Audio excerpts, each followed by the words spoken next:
You've been hearing about worm farming for quite a while now, and it is something that you've always wanted to get involved with. And now you're finally at that stage where you're ready to get your worm bin started. Hi, I'm White Davy. Welcome to WD Worms and Garden. In today's video, we are going to be showing you how to start a worm bin. It is quite simple, and we are just going to go into it. So first of all, what is it that you need to start a worm bin? To start a worm bin, you're going to select the bin of your choice. Now, if you're going to be keeping your worms indoors or you're going to be keeping your worms outdoors, that makes a difference in terms of the type of bin that you're going to be selecting, because any bin that is going to be inside your home has to be aesthetically pleasing, so that when you have visitors and they come and they see your worm bin, it won't look out of place. It won't be something that is untidy. So when you're selecting a worm bin, those are simple things that you need to consider. Now, what type of bin are you going to be keeping inside? Are you able to keep it covered to reduce fruit flies and stuff like that getting in there? Do you have a safe place where you can keep it, where it's going to be nice and warm? Or would it have to be out in an unheated garage or unheated or heated shed? The choice is yours where you're going to be keeping your worms. No doubt, if you're at the point where you're ready to get your worm bin started, then you would have considered these things already, so we're not going to go deep into that. So what is it that you need? First, you're going to need your bedding, and you're going to need your worms. Having some crushed eggshell or oyster shell or anything of the sort that can be used as grit for your worms would be a good idea. Now, when you're starting a worm bin, some will tell you you need to inoculate your bin.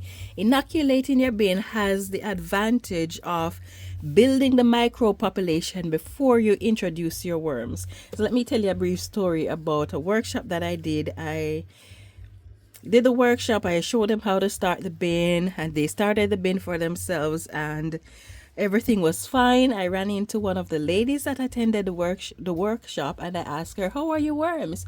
And she said to me, "Well, the worms were eating so slowly, so I just put them out in my garden." So she didn't bother to have the worm farm because the worms were eating the food scraps slower than she thought they would be. Now, the reason for that is that bin was brand new and it didn't have a microbe population, so there was no microbes eating the food scraps and breaking it down so that the worms that do not have teeth can consume the food faster. So that was why the worms were eating slowly. So when you inoculate your bin, what it does is it sits for a week or two, and the microbe population start to grow. They start to break down the bedding that you have, the moistened bedding. And as those microbe population grow, by the time you add your worms to it, then there will be enough microbes and material bedding broken down enough for the worms to start eating. Now, when you're inoculating your bin, you want to get the material, get the bin started, but at that point in time, there is no need to add food scraps because the worms are going to be eating the bedding. So let's get started. This is pre-compost that I have, and what I'm going to be doing is adding a little cardboard, shredded cardboard to it. It already has cardboard, but I'm going to be adding more because I like to have volume in my worm bin. The more volume you have, the more the worms can spread out, and the more space the worms have to multiply.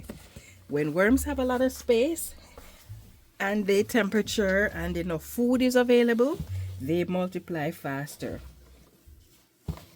Okay, so first of all, when you are adding bedding to your worm bin, it is important that you moisten the bin. Now, I have already pre-soaked these cardboards, so you can do that, especially if you're using things like leaves and cardboard, then you want to pre-soak them and then squeeze out the moisture content. Squeeze out the excess moisture out of it. When you are setting up your worm bin, it is important that your bin has enough moisture but not more than you need in the bin. So how can you know if your bin has enough moisture? Then you need to do a squeeze test if you do not have a moisture tester. And how you do this, the squeeze test is, let me come on this side of the camera. When you're doing a squeeze test, you take a handful of the bedding and you give it a gentle squeeze. You see the water dripping out there? You want to see 2, 3, 4 drops of water coming out. Now you might have noticed that mine is a little bit more moisture than 2, 3, 4 drops. And that is because these are not regular worm bins, but these are breeder bins. And when you're doing breeder bins, then you want a little bit more moisture than you would have in regular worm bin. So when you do the squeeze test, you want to see, you're going to give it a gentle squeeze, and you want to see like 2, 3, 4 drops of moisture coming out. If you have water running out, then it means that your bedding is too wet, and then it means you need to add more dry bedding to absorb the excess moisture. Now for bedding, your bedding can be anything of your choice. So it can be dried leaves, it can be cocoa coir, it can be peat moss, dried grass clippings, shredded paper, and cardboard. Now I do not recommend using shredded paper by itself as bedding because the paper will compact. Shredded cardboard is not bad, you can use that by itself. And you want to make sure that the bin, the moisture in the bin is evenly distributed.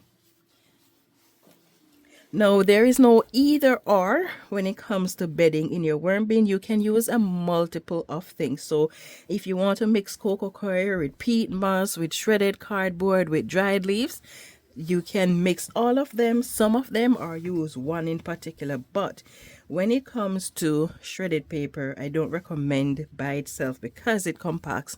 Now why is it important that you do not have your bedding compacting? Because the worms need to breathe, and if it is too compacted, then it's going to restrict the airflow in your worm bin, and that can be detrimental to your worms.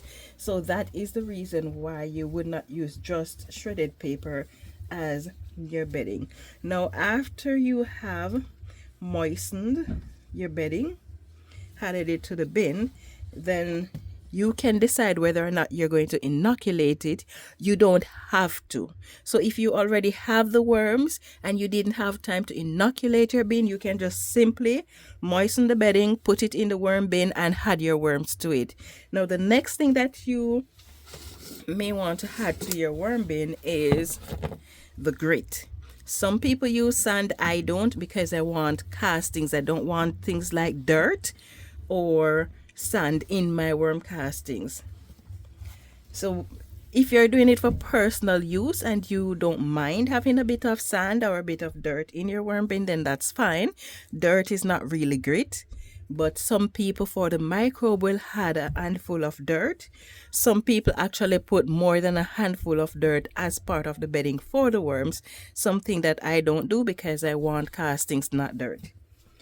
So sprinkle whatever form of grit you're going to be using. And the reason you need grit is because worms do not have teeth, they have gizzards, and so they cannot chew the food.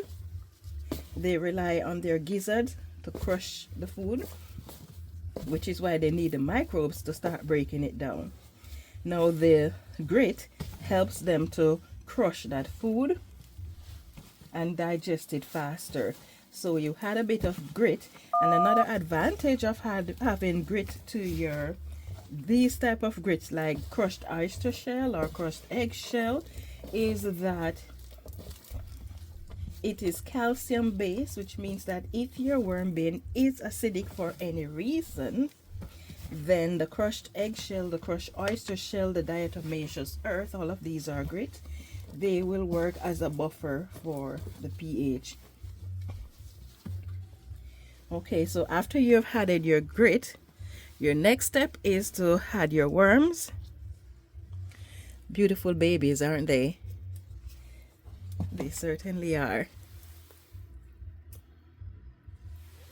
I just love these guys. So once you've added the worms, you just put them on the surface. The worms will move down on their own. Now for some, you may notice that your worms tend to want to travel and escape from the bin. When they're in a new environment, they tend to want to explore. So putting a light over the bin, but not too close to them, because light will paralyze them after an hour, and if prolonged, the light can kill them. So you can put a light over your bin to stop the worms from escaping, but do not keep it too close to them, and do not keep it over them for any extended period of time. So plain and simple as this. This is how you start a worm bin. Now in our next worm farming video, we are going to be showing you how you can maintain your worm bin, and we're going to be talking about the ideal temperatures and things like that that the worms need in order to thrive. So stay tuned, and if you enjoy this video, don't forget to give me a thumbs up and leave a comment in the section below. If you have any questions, please feel free to ask. So thank you so much for watching, and I hope you have yourself a wonderful day. Yeah man, a time for grow.